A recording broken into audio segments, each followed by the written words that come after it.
तो मूवी की शुरुआत में एक आदमी को दिखाते हैं जो टीवी का एक एड देख रहा होता है और उसमें वो एक एक्टर की खूबसूरती को निहार रहा होता है। इस एक्टर का नाम है मिशा।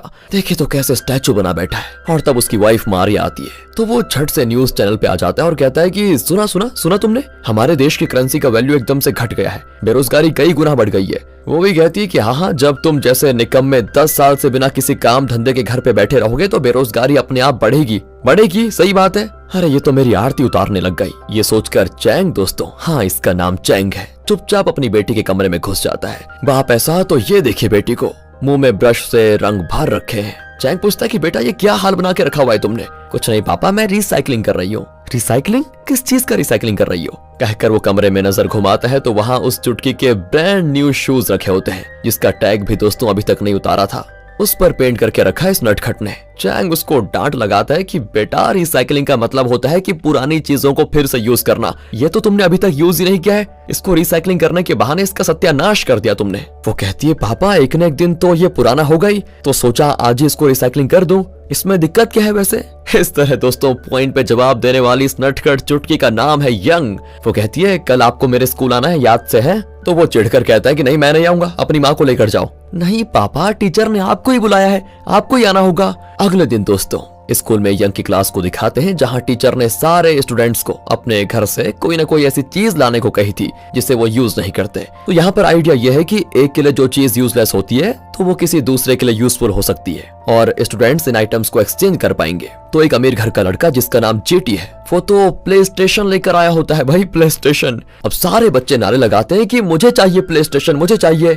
एक लड़का कहता है मेरे पास ये बेसबॉल बैट है, ये ले लो और मुझे प्ले स्टेशन दे दो। पर जेटी कहता है कि अरे ये क्या है, मेरे पास पता है एक बड़े बैट्समैन का साइन किया हुआ शानदार बेसबॉल बैट है, तुम्हारे बैट का मैं क्या करूंगा। इस तरह दोस्तों इन बच्चों के आपस में बातें होती है तो वो अपना प्ले स्टेशन किसी को नहीं देता।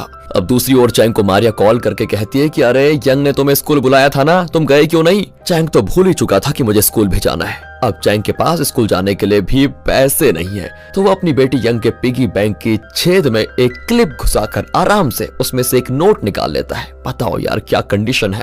पर खुद ही में वो कहता है कि यार मेरी चुटकी इतनी होनहार है कि चावल की बोरी में से एक दाना भी कम हुआ तो वजन से जान जाएगी, उसे तुरंत पता चल जाएगा कि मैंने पैसे लिए हैं। ये सोचकर वो उसी करेंसी नोट को लेकर उसी के वजन का एक कागज अंदर डाल देता है।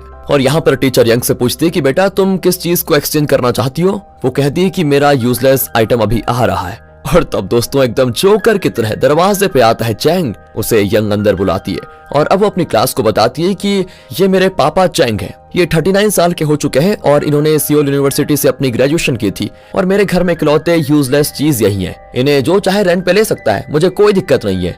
और ये सुनकर तो सारे बच्चे शॉक में एकदम स्टैचू बन बैठे होते हैं कि ये कह क्या रही है अपने पापा को। टीचर का भी वही हाल होता है। चैंग तो खुद फ्रीज हो जाता है कि ये कैसी औलाद पाई मैंने जो बाप को ही भाड़े पे देने चली। बताओ। टीचर कहती है पापा को बेटा ऐसे नहीं कहते, कल कोई और चीज लेकर आ जाना। पर यंग कहती है नहीं नहीं ये मैं नहीं कहती टीचर, मेरी माँ रोज कहती है कि घर में हर चीज इंपॉर्टेंट है, अगर कोई है जो घर पर बोझ बना बैठा है तो वो पापा है, माँ कहती है मेरी ऐसी। बताओ। तब चैंग उसको डांटता है कि मेरी नाक कटवाएगी क्या, चल घर, तुझे मैं घर में देख लूंगा। लेकिन तभी टीचर भी पूछती है कि वैसे तुम्हारे पापा को रेंट पर लेना कौन चाहेगा है। और दोस्तों ये देखिए जेटी खड़ा होकर कहता है कि मैं लूंगा टीचर इन्हें, मैं अपने सारे आइटम्स यंग को देने को तैयार हूँ, बदले में मैं इनको ले जाऊंगा। वो चैंग से कहता है कि सुनो अंकल, इस सेकंड से आप मेरे हो, समझे। चैंग गुस्से में वहां से जाने लगता है तो जेटी उसका पैर पकड़कर कहता है कि कहाँ जा रहे हो, मैंने तुम्हें खरीद लिया है, तुम मेरे साथ घर चलो। और तब टीचर कहती है कि सर उसके पापा नहीं है, बाप के प्यार के लिए वो तरस रहा है, अगर आपके पास टाइम हो तो उसके साथ जाकर थोड़ा वक्त बिताने में आपका जाएगा ही क्या। अब चैंग भी खुद में सोचता है कि वैसे मेरे पास टाइम ही टाइम है, क्यों ना इस बच्चे की भी थोड़ा मदद कर दूं। ये सोचकर वो भी जेटी के साथ उसके घर चला जाता है। और यार घर इतना बड़ा कि पूछो मत। जेटी उसकी इतनी खातिरदारी करता है कि वो भी पूछो मत। जेटी उसे खाते हुए देखने लग जाता है तो चैंग कहता है कि अरे ऐसे क्यों घूर रहा है बे, पहले कभी किसी इंसान को खाते हुए नहीं देखा क्या। वो कहता है कि देखा तो है पर अपने पापा को खाते हुए नहीं देखा। ठीक है, वैसे तुम्हारे घर में कोई नजर नहीं आ रहा, तुम्हारी माँ कहाँ है। माँ तो दादी को लेकर हॉस्पिटल गई है, आप बस खाते रहेंगे क्या, चलिए मेरे साथ थोड़ा खेल लीजिए। कहकर वो चैंग को अजीब तरह से रेडी करके ग्राउंड में खड़ा कर देता है। चैंग कहता है कि अरे मैं तुम्हारे साथ क्यों खेलूं। वो इसीलिए क्योंकि मेरे साथ खेलने के लिए कोई नहीं है ना, मैं हमेशा अकेला ही खेलता रहता हूँ। दोस्तों यहाँ उसका अकेलापन चैंग को समझ आ जाता है और उसके साथ वो मजे से खेलना शुरू भी कर देता है। दोनों वाटर गन से एक दूसरे पर पानी मारने लगते हैं, पर अचानक से जेटी हट जाता है और उसकी माँ पर पानी गिर जाता है, जो कि अभी अभी हॉस्पिटल से लौट आई है। चैंग जेटी की माँ को बड़े ध्यान से देखता है। ओहो, तो पता चलता है कि वो तो कोई और नहीं, टीवी की वही एक्टर मिशा है जिसको वो हमेशा देखता रहता है। उसे रियल में देखकर वो एकदम भूत की तरह खड़ा होता है कि ये क्या देख लिया आज। फिर जेटी अपनी माँ को बताता है कि चैंग यहाँ पर क्यों आया है और तब उसे अपनी गलती का एहसास होता है। इतने में चैंग के भी होश आ जाते हैं और वो कहता है, मैं आपका बहुत बड़ा फैन हूँ, पता है आपको, मैंने सोचा भी नहीं था कि यह आपका घर होगा। यहाँ से सीधे मारिया को दिखाते हैं जो अपना खुद का ब्यूटी सैलून चलाती है। इस जगह को उसने लीज पे लिया हुआ है, लेकिन उसका बिजनेस धीरे धीरे आगे बढ़ रहा है, चल रहा है मतलब बढ़िया सा। अचानक लाइट बल्ब फ्यूज हो जाता है तो वो खुद ही उसको चेंज करती है। तब उसकी कस्टमर कहती है कि सारा काम तुम अकेली करती हो क्या, अपने पति से ये सब क्यों नहीं करवाती। मारिया कहती है, पति?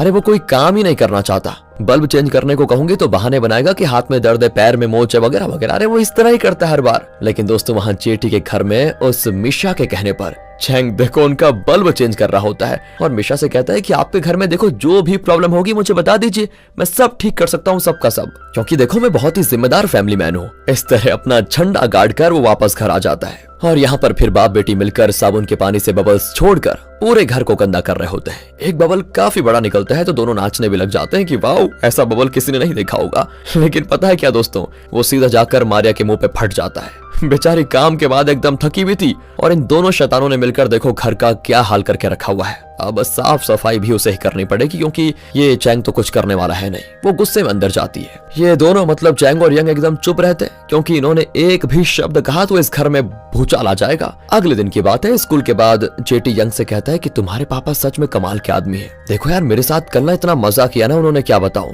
पर वो कहती है, अरे तुम्हारे साथ, लेकिन मेरे साथ तो वो कभी खेलते भी नहीं और उनकी वजह से मुझे माँ की डांट भी सुननी पड़ती है। जेटी कहता है कि सच कह रही हो क्या, तुम एक काम करो, रोज अपने पापा को मुझे रेंट पे दे दो, मेरी माँ ने तुम्हारे पापा को ये कवर देने को कहा था।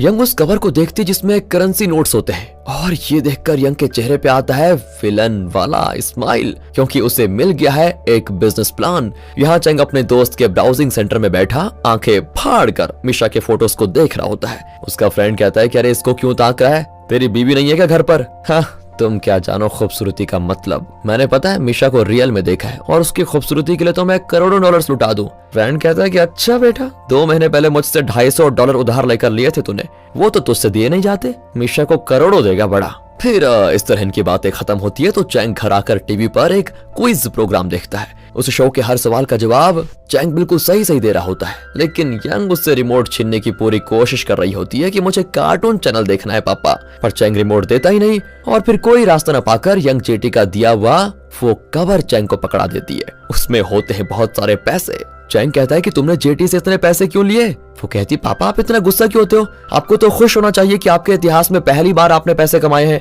आप उल्टा भड़क रहे हैं मुझ पर। चुप कर, बहुत बोलती है तू, मैं कल खुद उसके घर जाकर पैसे लौटा दूंगा। अगले दिन वो मिशा के घर जाता है जहाँ पर मिशा अपनी सास के साथ खेल रही होती है। असल में मिशा के पति की मृत्यु हो चुकी थी ना, तो उसकी सास को डिमेंशिया है और वो लगभग बच्चों की तरह बिहेव करने लगी थी। लेकिन चैंग को देखकर वो उसे अपना बेटा समझती है और कहती है, बेटा तुम आ गए क्या, मैं तुम्हें बहुत मिस कर रही थी। अब चैंग भी उसकी हाँ में हाँ मिलाने लग जाता है क्योंकि वो एक बुजुर्ग औरत का दिल नहीं तोड़ना चाहता। बड़ा अच्छा यहाँ पर बनने की वो कोशिश करता है। वो चैंग को घर में बैठाकर उसके बालों में क्लिप लगाती है और उसे लिपस्टिक लगा देती है। चैंग भी उसका मेकअप करने लग जाता है और दोनों बच्चों की तरह खेलने लग जाते हैं। ये सारी हरकतें देखकर मिशा को बड़ी खुशी होती है और अब उसकी नजर में चैंग के लिए इज्जत और बढ़ जाती है। अब चैंग मिशा को पैसे लौटाता है तो वो कहती है, प्लीज इसको रख लीजिए इसको, आपके आने से देखो मेरा बेटा भी बहुत खुश है और मेरी सासू भी। और दोस्तों तब उसको एक कॉल आता है कि मुझे रेंट पे एक पापा चाहिए, आप कब आ पाएंगे? चैंग कहता है कि पागल हो गया हो क्या, रखो फोन, पुलिस को कॉल करूं क्या? कहकर वो कॉल कट कर देता है और तब एक मैसेज भी आता है कि मुझे पापा की जरूरत है, रेंट कितना होगा बताइए। और दोस्तों चैंग समझ नहीं पाता कि ये क्या हो रहा है। अब वो अपने दोस्त के ब्राउजिंग सेंटर में जाकर इंटरनेट पे छान मारता है और तब उसे एक पोस्ट मिलता है जिसमें लिखा है कि क्या आपको रेंट पे पापा चाहिए, अगर चाहिए तो इस नंबर पे कांटेक्ट कीजिए। और इस पोस्ट को किया है चैंग की बेटी यंग ने। चैंग तो पूरा बौखला जाता है कि मेरी औलाद पागल हो गई है। अगले दिन वो यंग को एक रेस्टोरेंट में अकेले लेकर जाकर बात करता है कि बेटा क्या कर रही हो तुम, अपने पापा को तुम दूसरों को रेंट पे देने की सोच भी कैसे सकती हो? मैं सिर्फ और सिर्फ तुम्हारा पापा हूँ, दूसरों का पापा मैं नहीं बन सकता। पर पापा दूसरों के पापा नौकरी करते हैं, आपने शायद कभी नौकरी की ही नहीं, तो इसी को एक नया बिजनेस समझकर क्यों नहीं कर लेते आप? पैसे भी मिलेंगे और माँ के ताने भी नहीं सुनने पड़ेंगे। कितना बढ़िया आइडिया है, देखो ना। कहकर वो चैंग को एक चिट देती है और कहती है आप इस पते पे चले जाइए, पापा की एक्टिंग कीजिए और अपना पगार लेकर घर आ जाइए, सिंपल। दोस्तों चैंग को ये सब बिल्कुल अच्छा नहीं लगता, लेकिन क्या करें, अब पैसे मिल रहे हैं तो चैंग ये करने के लिए मान जाता है। वो जाता है उस पते पे, तो वो एक बार होता है, वहां पर एक लड़की शराब पी रही होती है। चैंग कहता है कि एक्सक्यूज मी, मेरी बेटी ने गलती से वो मैसेज पोस्ट कर दिया होगा, प्लीज उसको इग्नोर कर दीजिए। पर वो चैंग की बात सुनने के बजाय कहती है आपको कुछ कहने की जरूरत नहीं है, बस यहाँ पर बैठकर थोड़ी देर के लिए मेरी बात सुनिए। ओह ये तो बड़ा आसान काम निकला, ये सोचकर चैंग बैठ जाता है। वो कहती है मैं आपको बहुत मिस करती थी पापा, आप मुझे और माँ को छोड़कर क्यों चले गए थे। यहाँ पर चैंग भी बेमतलब मुस्कुरा रहा होता है। वो बड़े अच्छे से बात कर रही होती है, लेकिन अचानक चैंग के मुंह पे पानी फेंक देती है और चिल्लाती है कि तुम जैसा बाप किसी को ना मिले। तुमने मुझे और मेरी माँ को इतना टॉर्चर किया था, तुम्हारी वजह से मेरी माँ ने अपनी जान दे दी और तुम जैसे जल्लाद को जिंदा रहने का भी कोई हक नहीं है। तुम्हें मार डालने के लिए मैंने तुम्हें यहाँ पर बुलाया था। ये कहकर वो चैंग के पेट में सच में चाकू घोंप देती है। चैंग नीचे गिरकर घबराहट में चिल्लाता है कि प्लीज कोई एम्बुलेंस को बुलाओ। फिर पता चलता है कि वो डमी चाकू था। हे भगवान, एक सेकंड में इसने मुझे मौत दिखा दी। यही सोचकर वो अपनी बेटी पे बहुत गुस्सा करता है कि इस पागल की वजह से मुझे क्या क्या देखना पड़ रहा है। तो वो गुस्से में हड़बड़ी में घर भाग जाता है। अगले दिन भी दोस्तों चुटकी चुप नहीं रहती, पूछती है कल काम कैसा था पापा, कैसा लगा आपको। चैंग भी चिढ़ जाता है कि बेटी तू ना मेरी बेटी नहीं है, मेरे लिए यमराज है। तुम्हें पता है कल उस लड़के ने मेरे मुंह पे पानी फेंका, मेरा शर्ट गीला हो गया और तो और वो मेरी जान लेने वाली थी। बाल बाल बचकर आया हूँ वहां से। नहीं, इस तरह चलेगा तो कभी नहीं होगा काम। आइंदा मैं तुम्हारी बात कभी मानूंगा ही नहीं। भूत नहीं कहेंगी। लेकिन यंग कहती है मुझे खुशी है पापा कि आप फिर से नौकरी करने लगे। ये रहा अगला कस्टमर। इतने में मारिया आ जाती है तो चैंग उन कस्टमर्स का एड्रेस छुपा कर रख लेता है, क्योंकि मारिया नहीं जानती ना कि बाप बेटी का कौन सा बिजनेस चल रहा है। फिर चैंग उस नए कस्टमर से मिलने जाता है। असल में वो एक स्कूल स्टूडेंट होती है जो कि प्रेग्नेंट है। वो बताती है कि मेरा कोई नहीं है, मैंने एक लड़के पे भरोसा किया था लेकिन वो मुझे धोखा देकर चला गया। अब मुझे हर महीने चेकअप के लिए हॉस्पिटल जाना पड़ता है, लेकिन अकेले जाऊंगे तो डॉक्टर सवाल पूछेंगे, इसीलिए क्या आप मेरे पापा बनकर मेरे साथ जाएंगे। चैंग को बेचारी पर तरस आ जाता है और वो कहता है ठीक है, जब तुम्हें हॉस्पिटल जाना होगा तो मुझे कॉल कर देना, मैं आ जाऊंगा। यहाँ मारिया के सलून में एक अमीर औरत आती है। असल में मारिया इसी के सलून में काम करती थी पहले और उसके बाद उसने अपना चालू किया। वो औरत कहती है मेरा काम जरा मंदा चल रहा है क्योंकि तुम जैसी टैलेंटेड ब्यूटिशियन मुझे कहीं नहीं मिली, तो तुम चाहो तो मेरे सलून में वापस आ जाओ, यहाँ तुम्हारी जो कमाई होती है उससे ज्यादा सैलरी मैं तुम्हें दे दूंगी। मारिया कहती नहीं, मुझे अपना सलून चलाने में ही खुशी मिलती है सच बताऊं तो। फिर मकान मालिक आकर कहता है कि सुनो, मैंने लीज का अमाउंट 5,000 से 10,000 डॉलर बढ़ाने का फैसला किया है, जल्दी अमाउंट का इंतजार करो। मारिया की समझ नहीं आता कि अब वो इतने पैसे कैसे जुटा पाएगी। ऊपर से चैंग कोई काम धंधा ही नहीं कर रहा, तो वो अपना सारा गुस्सा चैंग पे उतारती है। और ये भी जायज है यार, कोई पति काम नहीं करेगा और सारा काम औरत करेगी तो कैसे चलेगा। वो कहती है देखो तुम कुछ भी कर लो, कुछ भी, लेकिन कल से कोई ना कोई काम करो और घर में कुछ पैसे लेकर आओ। अब मैं अकेले इस घर को नहीं चला पाऊंगी। चैंग के पास और कोई रास्ता नहीं होता और वो अपनी बेटी के बताए हुए उसी बिजनेस को जारी रखने का फैसला करता है, यानी भाड़े पे पापा बनने का बिजनेस। तो चैंग अपने अगले कस्टमर की सर्विस में हाजिर हो जाता है और इस बार मुझे लगता है किस्मत बढ़िया है इसकी, क्योंकि इस बार एक अमीर आदमी ने इसको हायर किया है, क्योंकि वो बहुत ही बड़ा बिजनेसमैन है और हमेशा बिजी रहता है। उसकी बेटी है तो बेटी के स्कूल में सारे बच्चों के पापा मिलकर कुक कर रहे होते हैं, और क्योंकि उस बड़े आदमी के पास टाइम नहीं है तो चैंग उस लड़की का पापा बनकर बाकी पेरेंट्स के साथ मिलकर कुकिंग करने के लिए जाएगा। तब एक आदमी उसे उस लड़की का पापा समझकर पूछता है कि सर, मैंने सुना है आप मनी एक्सचेंज, शेयर मार्केट वगैरह के बारे में A to Z जानते हैं। देखिए यूरो करेंसी का वैल्यू है 1.3855 US डॉलर्स। ये कहकर वो चैंग से एक बहुत ही कॉम्प्लिकेटेड सवाल करता है और पूछता है ऐसे में आप शेयर खरीदेंगे या बेचेंगे, मतलब इस कंडीशन में। दोस्तों चैंग को तो सवाल ही समझ में नहीं आता, लेकिन उसका आखिरी पार्ट ये था कि आप शेयर्स खरीदेंगे या बेचेंगे। तो चैंग यूं ही अंधेरे में तीर मार देता है और कहने वाला होता है कि मैं शेयर्स खरीदूंगा, लेकिन बोलते बोलते उस आदमी के चेहरे का एक्सप्रेशन चेंज होने लगता है। तो चैंग कहता है नहीं नहीं नहीं, मैं तो बेच डालूंगा। और ये सुनकर वो आदमी बौखला जाता है, कहता है कि सर आप सच में जीनियस है, सच में आप शेयर्स को खरीदने का दावा करेंगे लेकिन आखिर में बेच देंगे, है ना? इस तरह से आपका लॉस होने से बच जाएगा। लाजवाब हो सर आप। यहाँ अब चैंग को लगने लगता है कि यार कहीं मैं सच में इतना समझदार तो नहीं हूँ। फिर सभी मिलकर बच्चों को खाना सर्व करते हैं। उस अमीर आदमी की बेटी भी लाइन में आती है। चैंग इस लड़की को नहीं पहचानता, हालांकि वो इसी का पापा बनकर यहाँ पर आया है। तब टीचर कहती है कि सर अपनी बेटी को थोड़ा और खाना दीजिए ना। और तब जाकर चैंग को पता चलता है वो लड़की बहुत ही उदास होती है कि यार पापा नहीं आए और बताओ किसी और को पापा बनाकर भेज दिया। असल में बाकी स्टूडेंट्स उसको हमेशा बुली करते रहते हैं क्योंकि वो चुप रहती है। आज भी एक स्टूडेंट उस पर खाना गिरा कर जाती है, बताओ। ये देखकर चैंग उस लड़की के ऊपर लगे खाने को साफ करने जाता है तो वो चिल्ला देती है कि चुपचाप यहाँ से चले जाइए, आपको बस पैसों से मतलब है, मेरे बारे में आपको फिक्र कहाँ है। वो ये बातें तो कहती है पर वो ये नहीं कहती कि तुम मेरे पापा नहीं हो, क्योंकि अगर वो ऐसा कहेगी तो इसी बात पर सारे स्टूडेंट्स उसे बुली करेंगे। उस इवेंट के बाद उस लड़की को ले जाने के लिए उसका असली पापा आता है। वो बच्ची भी चुपचाप जाकर उस गाड़ी में बैठ जाती है और देखिए वो चैंग को डांटता है, अरे तुमसे पापा की एक्टिंग ठीक से नहीं होती क्या? तुमने मेरी बेटी को इतना गुस्सा क्यों दिलाया कि वो सबके सामने चिल्लाने पे उतर आई? चैंग को बड़ा गुस्सा आता है यार, और वो जवाब देता है कि हाँ मुझे एक्टिंग नहीं आई, मैं तो बस बाप की एक्टिंग कर रहा था, मुझसे गलती हो सकती है, पर तुम उसके असली बाप हो। स्कूल में उसके साथ क्या हो रहा है कुछ पता भी है तुम्हें? उससे बस तुम्हारा प्यार चाहिए, प्यार, और तुम हो कि पैसे कमाने की मशीन की तरह लगे हुए हो। अरे थोड़ी देर तो अपनी बच्ची के साथ वक्त बिताओ, तब समझोगे तुम कि बाप का मतलब क्या होता है। लेकिन बाद में चैंग के मुंह पे एक कवर दे मारता है जिसमें पैसे होते हैं और कहता है कि चुप रहे, ये रहा तुम्हारा रन, निकलो यहाँ से। पर कार में बैठी वो लड़की चैंग की सारी बातें सुन रही थी। जब वो बिजनेसमैन कार में बैठता है तो वो लड़की कहती है, कम से कम पापा की एक्टिंग करने वाले को तो मेरे दिल का दर्द समझ में आया पापा, पता नहीं आप कब समझेंगे। तब जाकर उस बिजनेसमैन को चुभता है कि यार मैं जरूर गलती कर रहा हूँ, मुझे अपनी बेटी को टाइम देना ही होगा। वेल दोस्तों, यहाँ चैंग घर पे यंग के साथ खूब मस्ती करता है, उसके बेड पर लेटकर बॉम्ब फोड़ देता है। यंग भी लड़ने लग जाती है कि उठ जाओ पापा, ये मेरा बेड है, अब इसमें से बदबू आएगी आपकी वजह से। तो अगले दिन अब चैंग अपने फ्रेंड के ब्राउजिंग सेंटर में ही अपना ऑफिस खोल लेता है। वहां पर वो एक बोर्ड लगा देता है कि यहाँ पापा रेंट पर दिया जाएगा। फ्रेंड पूछता है कि भाई क्या है ये, क्या पापा मेरी परमिशन के बिना तुमने यहाँ पर ऑफिस खोल दिया? वाओ। चैंग भी कहता है कि क्या यार, हम दोनों चड्डी दोस्त हैं, क्या हमारे बीच परमिशन मांगने की नौबत आ गई? बता, तुम मेरे जिगरी दोस्त हो यार, तुम्हारे गाल पे एक मक्खी भी बैठ जाएगी ना तो मेरे दिल दुखने लग जाएगा। इस तरह दुनिया भर की एक्टिंग का डेमो देकर चैंग चला जाता है। फिर वो उस प्रेग्नेंट स्टूडेंट के साथ उसके चेकअप के लिए हॉस्पिटल जाता है। वो उसके स्कैन फोटोज को दिखाकर कहता है कि देखो तुम्हारी बच्ची एकदम हेल्दी है, जब ये पैदा होगी तो तुम इसको अच्छे से देखभाल करना। पर वो कहती है जैसे वो पैदा होगी मैं उसे किसी ऑर्फनेज में छोड़ दूंगी। चैंग तो चौंक कर पूछता है कि अगर इसको वहां छोड़ना था तो पैदा ही क्यों करना चाहती थी तुम? कहती है मेरे पास और कोई रास्ता भी तो नहीं था, मैं खुद अपनी देखभाल भी नहीं कर पा रही हूँ तो एक बच्चे को कैसे पालूंगी। अब चैंग उन स्कैन फोटोज को ले जाकर अपने फ्रेंड को दिखाता है और सारी बातें बताता है। तब चैंग को उससे शराबी लड़की का मैसेज आता है जिसने डमी चाकू से चैंग पर वार किया था, याद होगा आपको उस बार में। उसने क्या है ना फिर से पापा की मांग की है। चैंग सोच लेता है कि इस बार जाऊंगा तो जिंदा रहने की कोई गारंटी नहीं है, वो तो मुझे मार ही डालेगी। तब उसको एक बहुत ही बढ़िया आइडिया आता है, ओह क्यों ना इस बार अपने यार को उसका पापा बनाकर भेजो। वो कहता है कि सुन यार, तेरा एक्टिंग टैलेंट दिखाने का वक्त आ गया है, देख अच्छे पैसे भी मिलेंगे। तो इस पर वो भी मानकर उस लड़की का बाप बनकर चला जाता है। पर उस लड़की को तो दोस्तों आप जानते ही हैं, बीच सड़क में वो चैंग के फ्रेंड को चांटा मार मार कर उसके गाल लाल कर देती है। वो बेचारा मुड़कर देखता है तो चैंग किसी अजनबी की तरह वहां पर खड़ा इसकी वीडियो बना रहा होता है। इसी ने कहा था कि यारा तेरे गाल पे मक्खी भी बैठेगी ना तो मेरा दिल दुखेगा, और देखो अब ये चुपचाप मार खा रहा है, लेकिन अपना हीरो आराम से तमाशा देख रहा है। वो लड़की चैंग के फ्रेंड को खूब पीट कर कहती है कि इस बार मेरे पास पैसे नहीं है, इसलिए ये रख लो, कहकर वो अपना गिटार उसको देकर चली जाती है। बाद में दोनों उस लड़की से बात करते हैं तो पता चलता है कि उसका बाप उसे और उसकी माँ को बहुत टॉर्चर करता था, लेकिन अब वो जिंदा नहीं है और ना ही उसकी माँ जिंदा है। बेचारी के पास तो रहने को घर तक नहीं है। अब चैंग और उसके फ्रेंड को थोड़ी दया आ जाती है। वो कहते हैं कि हमारे ब्राउजिंग सेंटर में कोई ना कोई काम होगा तुम्हारे लायक, तुम वो कर लेना और वहीं रह भी लेना। वो भी अगले ही दिन वहां पर आ जाती है। फिर वो बिजनेसमैन जिसने चैंग को अपनी बेटी का पापा बना के उसके स्कूल भेजा था, वो चैंग से मिलता है और कहता है कि देखो मुझे अपनी गलती का एहसास हो गया है, मैंने पैसे कमाने के चक्कर में अपनी बेटी का जरा भी ख्याल नहीं रखा, मेरे प्यार के लिए तरस रही थी वो और नींद की गोलियां खाकर जान गंवाने पे उतर आई। अच्छा हुआ मैंने उसे बचा लिया।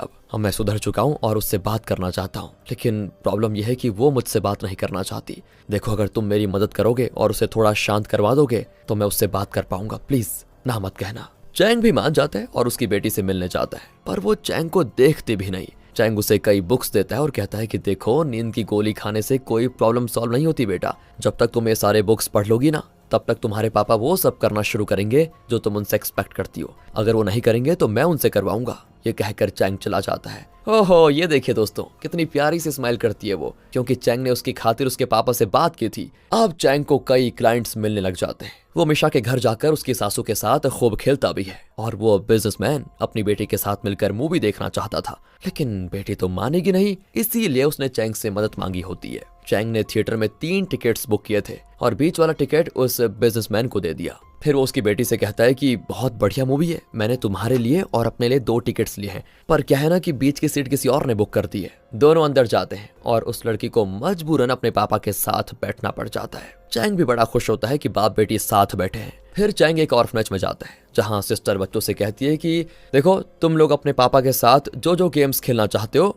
वो सब तुम इनके साथ खेल सकते हो। फिर क्या था, चैंग उन बच्चों के साथ बच्चा बन जाता है और ऐसा आदमी जो अपनी बेटी के पिगी बैंक से पैसे चुराता था वो अब इतना कमाने लगा है कि अपनी वाइफ के पर्स में पैसे रखने लग जाता है। रात रात भर उसे कस्टमर्स के मैसेजेस आते रहते हैं और जब मारिया देखती है तो वो सोने की एक्टिंग कर लेता है। अगली सुबह चैंग देर तक सोता है यंग उसको खेलने के लिए बुलाती है, लेकिन वो काम में इतना बिजी है कि रात को सो भी नहीं पाता और सुबह देर से उठता है। अब वो यंग के साथ वक्त नहीं बिता पाता, ये समस्या हो गई है। यंग अब अकेले ही खेलने लगती है। फिर वो जाकर रेडी होता है और सीधे मीशा के घर जाकर जेटी और उसकी दादी के साथ खूब खेलता है। फिर एक दिन चैंग मारिया और यंग को एक बड़े रेस्टोरेंट में लेकर जाता है। मारिया पूछती है कि इतने बड़े रेस्टोरेंट में लंच करने के तुम्हारे पास पैसे हैं क्या? आजकल तुम बड़े बिजी भी लगते हो, तुम करते क्या हो? अब चैंग सोचता है कि सच बताऊंगा तो मारिया की डांट पड़ेगी, इसीलिए वो झूठ बोलता है कि देखो मैं एक बड़े बिजनेसमैन को मनी एक्सचेंज, शेयर मार्केट वगैरह के सिलसिले में सलाह देता हूँ, उसका मतलब कंसल्टेंट हूँ मैं, कहकर वो उस बिजनेसमैन का कार्ड देता है जिसकी बेटी का चैंग पापा बना था।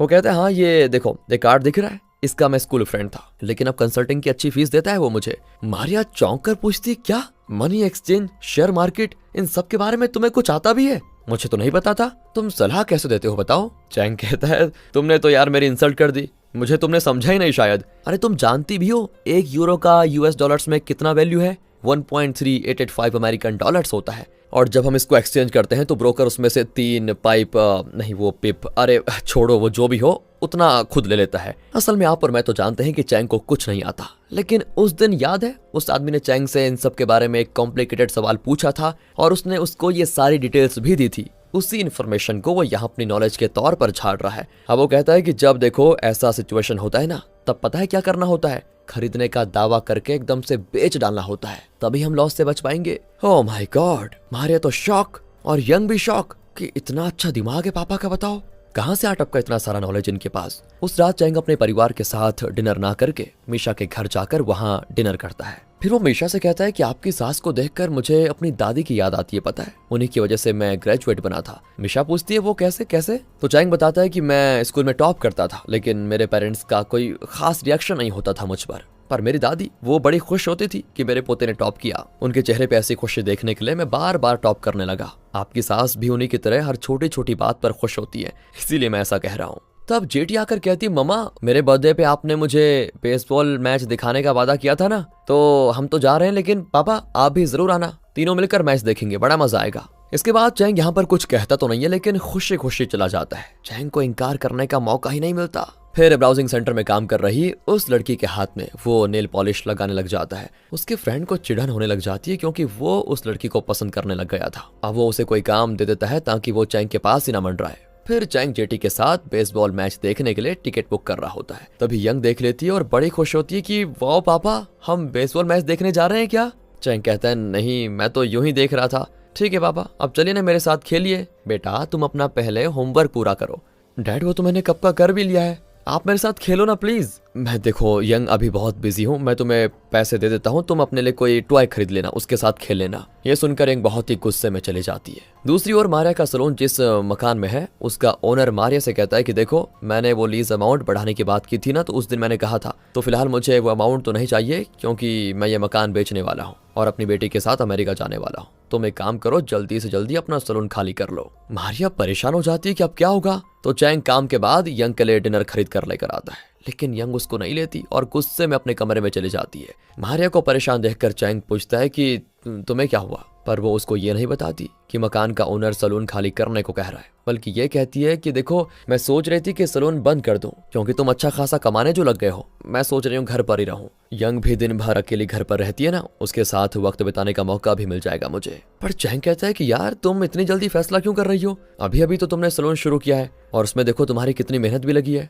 हाँ वैसे तुम ठीक कहते हो। इस तरह वो अपनी परेशानी अपने अंदर दबा कर रखने की कोशिश करती है। लेकिन अगले दिन सलून में वो उस अमीर औरत को ये बात बताती है, वही जिसके सलून में मारिया पहले काम करती थी। वो औरत कहती है कि देखो मैं तुम्हारी दुविधा समझ सकती हूँ, तुम चाहो तो मैं तुम्हारे लिए $10,000 का इंतजाम कर सकती हूँ। ये सुनकर मारिया खुश हो जाती है। लेकिन दोस्तों यहाँ पर यंग बहुत दुखी है कि अब पापा मेरे साथ वक्त नहीं बिताते। वो टीवी ऑन करती है तो उसमें बेसबॉल मैच दिखाते हैं जहाँ स्टेडियम में चैंग, मीशा और जेटी साथ में मजे कर रहे होते हैं। और ये देखकर आज पहली बार यंग के पेट में जलन होने लगती है। लेकिन अब रोने से क्या फायदा, यंग ने खुद ही अपने पापा को ये काम सिखाया था, मतलब भाड़े का पापा बनकर पैसे कमाने का आइडिया उसी का था और उसी ने अपने पापा को जबरदस्ती इस काम में धकेला भी था। खैर दोस्तों, यहाँ मैच के दौरान बॉल हवा में उड़ता है और चैंग के पास आता है, लेकिन वो उसे पकड़ नहीं पाता तो वो निराश हो जाता है क्योंकि अगर चैंग उसे पकड़ लेता तो बॉल जेटी को मिल जाती। अब वो बॉल किसी और के पास चली जाती है और वो उसे अपनी गर्लफ्रेंड को दे देता है। और जब चैंग ये बात रियलाइज करता है तो वो चिल्लाता है कि अरे वो बॉल इस बच्चे को दो। उसकी आवाज को सुनकर सभी कोरस में गाने लगते हैं कि बॉल उस बच्चे को दो, उसको दे दो। उस लड़के के पास भी और कोई रास्ता नहीं होता और वो बॉल चैंग को दे देता है। फिर बॉल पाकर जेटी बड़ी खुश होती है। इस बीच मिशा को कॉल आता है कि हॉस्पिटल में उसकी सास हंगामा कर रही है। तीनों हॉस्पिटल जाते हैं तो वहां पर सासू ने तोड़ फोड़ मचा के रखी थी कि मुझे मेरा बेटा चाहिए, उसे बुलाओ कैसे भी करके। मिशा कहती है कि देखिए आपका बेटा आ जाएगा, प्लीज सब्र कीजिए, पर वो नहीं मानती। अब यहाँ पर मिशा और सह नहीं पाती और कह देती है कि देखो अब मुझसे और नहीं होगा, आपका बेटा मर चुका है, उसे कोई वापस नहीं लेकर आ सकता, समझिए आप। आपका बेटा मर चुका है, इसलिए प्लीज आप ये सब करके मुझे भी मरने पे मजबूर मत कीजिए। सास को डिमेंशिया है और वो भूल चुकी है कि उसका बेटा अब जिंदा नहीं है। पर अब मिशा की बात को सुनकर सच का एहसास उसे होने लगा था शायद, और वो बेहोश हो जाती है। चैंग मिशा को शांत करने की कोशिश करता है कि प्लीज कंट्रोल करो अपने आप को। अब यहाँ पर मारिया और यंग उस मकान मालिक से मिलने जाती हैं। मारिया कहती है कि आपने लीज के $10,000 मांगे थे ना, मैं पैसे लेकर आ गई हूँ। आप अगर नए लीज एग्रीमेंट पे साइन कर देते तो अच्छा होता। पर वो ऊंची आवाज में कह देता है कि अरे तुम्हें मेरी बात समझ नहीं आई क्या, मैं वो मकान बेचने वाला हूँ, नहीं चाहिए मुझे नया लीज एग्रीमेंट। इसी बीच यंग जेटी को कॉल करके कहती है मैंने अपने पापा को तुम्हारे साथ देखा था स्टेडियम में, कहाँ है मेरे पापा, बताओ, उन्हें बुलाओ। उसकी बातें सुनकर मारिया फोन ले लेती है और तब जेटी कहता है कि तुम्हारे पापा हॉस्पिटल में हैं। सुनकर दोनों उस हॉस्पिटल के लिए निकल जाती हैं और वहां चैंग मिशा को दिलासा दे रहा होता है, जिसको देखकर यहाँ मारिया गलत समझ बैठती है कि शायद चैंग का उसके साथ अफेयर चल रहा है और वो गुस्से में हॉस्पिटल से चले जाती है। देख रहे हैं दोस्तों कहां से कहां घूम रही है कहानी। चैंग भी उसको देख लेता है और उसे रोकने के लिए उसकी गाड़ी के आगे खड़ा हो जाता है और कहता है कि अरे मेरी बात सुनो यार, जो तुम समझ रही हो बिल्कुल वैसा कुछ नहीं है। वो कहती है कि अच्छा तुम ये कहना चाहते हो ना कि तुम उसको जानते तक नहीं। नहीं मारिया, मैं उसको जानता हूँ, देखो मुझे एक्सप्लेन करने का मौका तो दो, मैं तो बस उनके साथ बेसबॉल मैच देखने गया था बस। देखा तुमने खुद सच कबूल कर लिया। 10 साल से तुम घर में बैठे रहे बिना नौकरी के। मैं तुम पर तरस खाकर तुम्हारा, हमारे घर का और हमारी बेटी का ख्याल रखती रही। मेरी जगह कोई और होता ना तो कब का तुम्हें छोड़कर जा चुकी होती। अब चैंग को भी गुस्सा आ जाता है। वो उसके पास आकर कहता है कि अच्छा तो इतने साल से तुम मुझ पर तरस खाकर मेरे साथ रही, वाह, तुमने मुझसे प्यार नहीं किया ना। तो वो भी कहती है कि हाँ तुम्हारे दिल में तो बहुत प्यार है ना, तो जाओ अपनी नई गर्लफ्रेंड को अपना सारा प्यार दो, मुझे नहीं चाहिए, कहकर मारिया चली जाती है। अगले दिन स्कूल की बात है। यंग स्कूल में जेटी से कहती है कि मैंने अपने पापा को रेंट पे दिया था, लेकिन आइंदा वो सिर्फ मेरे पापा होंगे, तुम्हारे पापा नहीं बनेंगे। जेटी कहता है ये सब कहने वाली तुम होती कौन हो, मुझे वो पसंद है और उन्हें मैं पसंद हूँ, मैं तो रोज उन्हें रेंट पे लूंगा और उन्हें अपने घर पर बुलाकर उनके साथ खूब खेलूंगा भी। इस पर दोनों की बहस होती है, दोनों की लड़ाई होने लग जाती है। अब चैंग उस प्रेग्नेंट स्टूडेंट से मिलता है जो कि अपनी होने वाली बच्ची को ऑर्फनेज में छोड़ने की सोच रही थी। चैंग कहता है कि बेटा एक बार फिर सोच लो, कम से कम अपने बॉयफ्रेंड को तो बता दो, वो तो इस बच्ची का बाप है।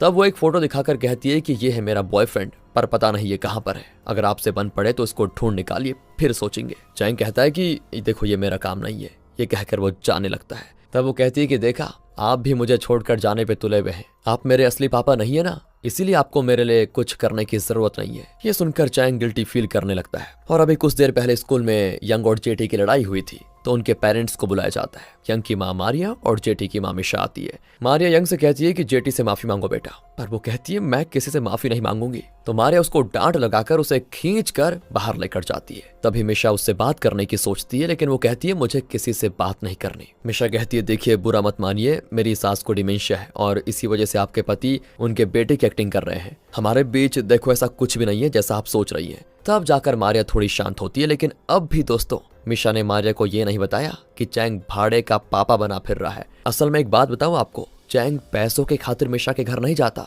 बल्कि उसकी सास के साथ वक्त बिताकर चैंग को खुशी मिलती है, क्योंकि वो उसे उसकी दादी की याद दिलाती है। अब मारिया तुरंत ब्राउजिंग सेंटर में जाती है, पर वहाँ चैंग नहीं होता। और तब वो वहाँ पर रखा हुआ बोर्ड देखती है जिसमें लिखा हुआ है कि यहाँ भाड़े के पापा मिलेंगे। और यहाँ से क्लियर होता है मारिया को, उसे सब कुछ समझ में आने लग जाता है और वो चैंग के फ्रेंड को घूरते हुए गुस्से में वहां से निकलती है। फिर घर आकर वो यंग से पूछती है कि क्या तुम इस बारे में जानती हो बेटा। कहती है सॉरी मम्मी, पापा ने तो ये काम करने से मना किया था, लेकिन मैंने ही जिद करके उनको इस काम पे लगाया था। उन्हें कस्टमर्स भी मैं ही ढूंढ कर देती थी। हे भगवान, ये घर है कि क्या है, ब्रोकर बेटी और भाड़े का बाप, सत्यानाश करके रखा हुआ है बेटी बाप ने परिवार का। फिर दोनों मिलकर चैंग को ढूंढने लग जाती है। इसी बीच चैंग ब्राउजिंग सेंटर में आ जाता है और कहता है कि देखो अब मैं ये बाप बनने का बिजनेस बंद करने वाला हूँ। इस काम की वजह से यार मेरा परिवार बिखर गया, तब उसका फ्रेंड कहता है कि अगर तुम ये काम नहीं करोगे तो मारिया का सलून हाथ से निकल जाएगा। चैंग पूछता है कि ये क्या कह रहे हो तुम, और तब फ्रेंड उसको पूरी बात बताता है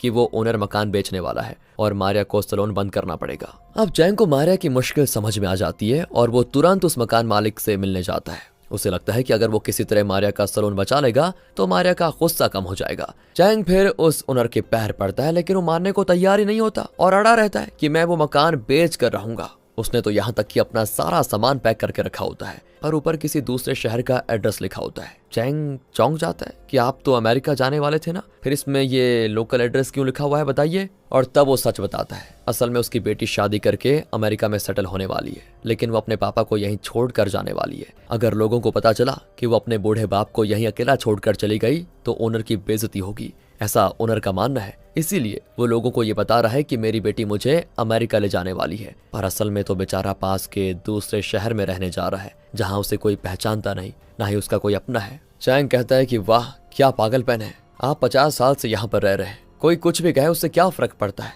अरे आप आराम से यहाँ पर क्यों नहीं रहते। वो कहता है कि देखो तुम मेरे मामले में टांग मत अड़ाओ, मेरी बेटी अमेरिका जाए या कहीं और, अब मैं उसको देखना तक नहीं चाहता। चैंग कहता है कि देखो बाप वो होता है जो बिना किसी एक्सपेक्टेशन के अपने बच्चों को बड़ा करता है। आपने इतने साल मेहनत करके अपनी बेटी को पाल पोस कर बड़ा किया है, एक न एक दिन देखना वो आपको जरूर समझेगी। आप अकेले नहीं है, हम सब आपके साथ हैं। आप एक काम कीजिए, अपनी बेटी को सेंड ऑफ करने एयरपोर्ट जरूर जाइए, वरना पता नहीं अगली बार आप उससे कब मिल पाएंगे। ये कहते कहते चैंग उदास होकर निकल जाता है। घर पर मारिया चैंग का सिस्टम चेक करती है तो उसमें तो कई लोगों ने फीडबैक भेजा होता है कि मेरे पापा गुजर गए थे, लेकिन आपसे मिलकर मुझे ऐसा लगा जैसे मेरे पापा के साथ बिताए वो पल मुझे वापस मिल गए हों। उस ऑर्फनेज के बच्चों ने भी बहुत ही इमोशनल लेटर्स लिखे होते हैं चैंग के लिए। ये सब देखकर मारिया की आंखों में आंसू आ जाते हैं कि चैंग जो काम कर रहा था उससे कितनों की लाइफ में खुशियां लौट आई हैं। दूसरी ओर चैंग हॉस्पिटल जाता है जहां वही मिशा की सास को एडमिट किया गया है। वो कहता है कि इतने दिन दूसरे लोग मुझे पापा के तौर पर रेंट पे लेते थे, क्या आज के लिए मैं आपको अपनी दादी के तौर पर रेंट पे ले लूं। कहकर वो दादी के बेड पर सर रख लेता है, क्योंकि चैंग को भी अपने पेरेंट्स से ज्यादा अपनी दादी से प्यार था। वो देखता है कि दादी की उंगलियों में नेल पॉलिश मिट रहा है, वो तुरंत उनकी उंगलियों में नेल पॉलिश लगाने लग जाता है। दादी कहती है तुम मेरे बेटे हो ना, क्या तुम मुझे छोड़कर जाने वाले हो। चैंग कहता है कि किसने कहा मैं आपको छोड़कर जाने वाला हूँ, मैं तो यहीं रहूंगा आपके पास। ये देखकर मिशा भी इमोशनल हो जाती है। दूसरी ओर घर पे बैठी यंग चैंग को मैसेज करती है कि मैं स्कूल में आपका वेट कर रही हूँ, आप मुझको लेने आ जाइए। रात हो चुकी थी और बारिश भी हो रही थी, लेकिन फिर भी यंग को विश्वास है कि उसके लिए उसके पापा जरूर आएंगे, इसीलिए वो स्कूल में जाकर वेट कर रही होती है। और यहाँ यंग को घर में ना पाकर मारिया घबरा जाती है और सीधे ब्राउजिंग सेंटर में जाती है, लेकिन यंग वहां भी नहीं होती। मारिया तो डर जाती है कि न जाने कहाँ चली गई है, पर यहाँ यंग अपने पापा के लिए स्कूल में वेट कर रही होती है। आखिरकार बारिश रुक जाती है और तब चैंग वहां पर आ जाता है और पूछता है कि इस वक्त स्कूल में आने के लिए तुमने मैसेज क्यों किया। यंग उसे अपना पिगी बैंक देती है। चैंग पूछता है कि बेटा ये क्यों दे रही हो। कहती है मैं बहुत दिन से इसमें पैसे इकट्ठा कर रही हूँ पापा, आप सबके लिए, लेकिन आइंदा किसी और के पापा मत बनना। आप सिर्फ और सिर्फ मेरे पापा हो, आपको जितने पैसे चाहिए उतने ले लो पापा, पर प्लीज किसी और के पापा मत बनो। कहकर वो अपना पिगी बैंक तोड़ देती है, लेकिन उसमें करेंसी नोट्स कम और डमी कागज ज्यादा होते हैं, क्योंकि चैंग ने कई बार उसमें से पैसे चुराए थे। पर बेचारी यंग ये बात नहीं जानती थी और पैसों के बजाय कागज को देखकर वो बेचारी तो फूट फूट कर रोती है। अरे पापा मैंने इसमें असली पैसे रखे हुए थे, मैं सच कह रही हूँ, पता नहीं ये नकली कागज कैसे बन गए। बिना पैसे के आप रेंट पे मेरे पापा नहीं बनोगे क्या। आपके बिना मैं क्या करूंगी पापा, प्लीज वापस मेरे पापा बन जाओ ना पापा। इस तरह चुटकी बहुत रोती है और यहाँ चैंग तो एकदम से पिघल जाता है कि ये मेरी बच्ची ने क्या सोच लिया। वो कहता है कि बेटा तुम्हें रेंट देने की क्या जरूरत है, तुम मेरी अपनी बेटी हो, तुम मुझे कुछ दो या ना दो, मैं तो हमेशा से तुम्हारा ही पापा था और अभी भी हूं और मरते दम तक सिर्फ तुम्हारा ही पापा रहूंगा। ये सुनकर चुटकी खुशी के मारे लिपट जाती है। चैंग भी बहुत रोता है। तब वहां पर मारिया आकर यंग को डांटने लगती है कि बेटा इतनी रात गए तुम यहाँ क्या कर रही हो, मैं कितनी डर गई थी तुम्हारे लिए। यंग कहती है मैं अपने पापा को ढूंढ रही थी समझी, और उन्हें वापस पाने के लिए मैं कहीं भी जा सकती हूँ, इस उम्र में इतनी जबान लड़ाती हो। कहकर मारिया उसको मारने लगती है और तब चैंग बीच में आ जाता है तो वो चैंग को भी खूब पीटती है और रोती है कि गधे कहीं के, अगर पहले बता दिया होता कि तुम ये काम कर रहे हो तो मुझे तुम पर शक करने की नौबत ही नहीं आई होती। इतना अच्छा काम कर रहे हो तुम और मुझसे झूठ बोलने की क्या जरूरत थी। मैं तो तुम्हें समझ गई पर तुम निकम्मे के निकम्मे ही रहोगे, अरे कभी मुझे समझोगे क्या। तभी यंग रोते हुए कहती है आपके लिए वो निकम्मे होंगे पर मेरे लिए तो मेरे पापा ही बेस्ट है माँ, मैं उन्हें किसी को नहीं दूंगी अब। और तब चैंग भी कहता है कि तुम मेरी सबसे फेवरेट लड़की हो यंग, मैं सिर्फ और सिर्फ तुमसे प्यार करता हूँ। मारिया उसे घूरने लगती है तो चैंग कहता है कि ठीक है मेरी माँ, तुमसे भी उतना प्यार करता हूँ मैं, आ जाओ, तुम भी मेरी फेवरेट लड़की हो, कहकर वो मारिया को भी सीने से लगा लेता है। इस तरह इनकी फैमिली हो गई एक। अगले दिन चैंग के जाने से पहले यंग उसके पास एक लेटर रख कर जाती है। अब चैंग भाड़े पे तो जाने वाला नहीं, तो पहले की तरह बेकारी घर पर पड़ा रहेगा। वो उठकर उस लेटर को देखता है। उसमें यंग ने लिखा होता है कि अब आपको कहीं भी रेंट पे जाने की जरूरत नहीं है पापा, लेकिन वो प्रेग्नेंट लड़की बेचारी आपके बिना क्या करेगी? अगर आपने उसकी मदद नहीं की तो वो अपनी बच्ची को ऑर्फनेज में छोड़ देगी, फिर वो बच्ची बिन बाप के कैसे पलेगी? प्लीज उसकी मदद कीजिए आप। इसी बीच वो मकान मालिक घर पर आता है और मारिया से कहता है कि मैं अमेरिका नहीं जा रहा, सिर्फ मेरी बेटी जा रही है और मैं तुम्हारे सलून का एग्रीमेंट फिर से उसी पुराने अमाउंट यानी $5000 पे साइन करने को तैयार हूँ। इतनी खुशी होती है मारिया को ये सुनकर कि क्या बताएं। फिर यहाँ मिशा अपना इन्फ्लुएंस यूज करके चैंग को उस बड़े क्विज प्रोग्राम में भाग लेने का मौका दिलाती है। चैंग तो घर बैठे इस क्विज के प्रोग्राम के सारे क्वेश्चंस के आंसर देता रहता था पहले मतलब, और अब मौका मिला है तो वो हर क्वेश्चन का सही जवाब देता है। अब उसके सामने आखिरी सवाल होता है जिसका सही जवाब देने पर उसको मिलेंगे पूरे $50,000। आज तक इस शो में किसी भी पार्टिसिपेंट ने आखिरी सवाल का जवाब नहीं दिया था। सभी बहुत ही टेंशन में होते हैं कि अब क्या होगा। तो क्विज मास्टर कहता है कि ये आखिरी सवाल बहुत ही मुश्किल है, यूरो करेंसी का वैल्यू है 1.3855। ये कहकर वो वही कॉम्प्लिकेटेड सवाल पूछता है जो कभी एक आदमी ने चैंग से पूछा था कि ऐसे में शेयर्स को खरीदना होगा या बेचना होगा, क्या होगा? और ये सवाल सुनकर चैंग का चेहरा एकदम से खिल जाता है कि गॉड तुसी ग्रेट हो सच में। ये सवाल है तो इसका जवाब तो मुझे रट्टा मार के याद है, यानी कि अब ये $50,000 मेरे हुए। ये सोचकर चैंग हंसता है और यहीं पे डेड फॉर रेंट नाम की ये मजेदार मूवी खत्म